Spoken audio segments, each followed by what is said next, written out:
Once upon a time, in a small village nestled deep within the mountains, there lived a Zen master named Haruki.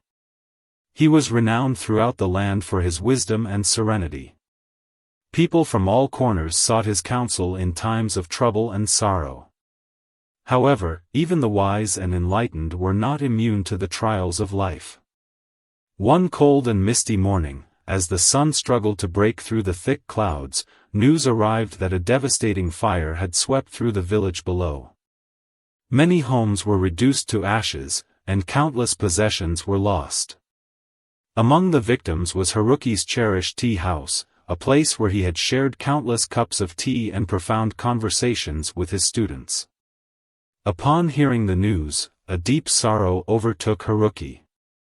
His heart weighed heavy, for he had lost not only a physical place but also a space of solace and reflection. His students, witnessing their master's sadness, approached him with concern. "Master Haruki," one of them asked, "how can you, who have always guided us through our suffering, now face this sorrow?" Haruki, his eyes glistening with unshed tears, took a deep breath and replied, "Sorrow is like a dark cloud that covers the sun. It obscures our vision and fills our hearts with darkness. But just as the sun is never truly gone, the light of our spirit can pierce through the clouds of sorrow." His students were intrigued. "Please, Master, teach us how to overcome sorrow as you do," they implored. Haruki nodded and began to share his wisdom. "First, acknowledge your sorrow. Embrace it as you would a dear friend who has come to visit. Do not try to deny it or push it away, for that will only make it stronger. Next, sit in silence and breathe deeply. Allow your sorrow to be present, but do not let it consume you. Focus on your breath, and in each inhalation, imagine inhaling peace and acceptance. In each exhalation, release the pain and sadness. Once you have found some calm within, reflect on impermanence.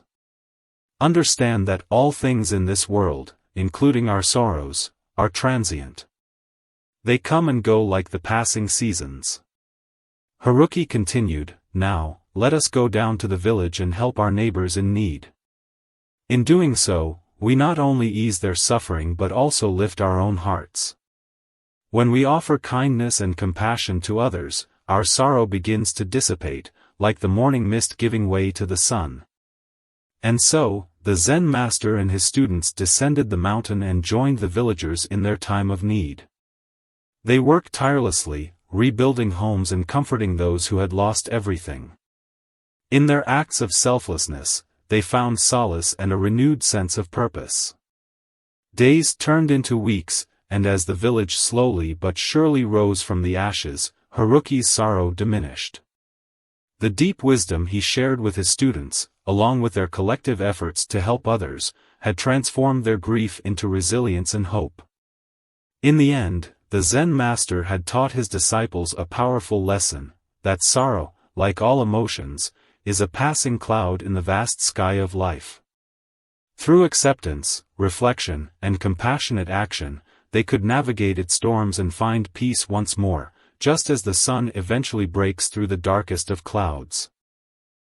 Make sure to hit that subscribe button and turn on the notification bell to stay updated with our future videos.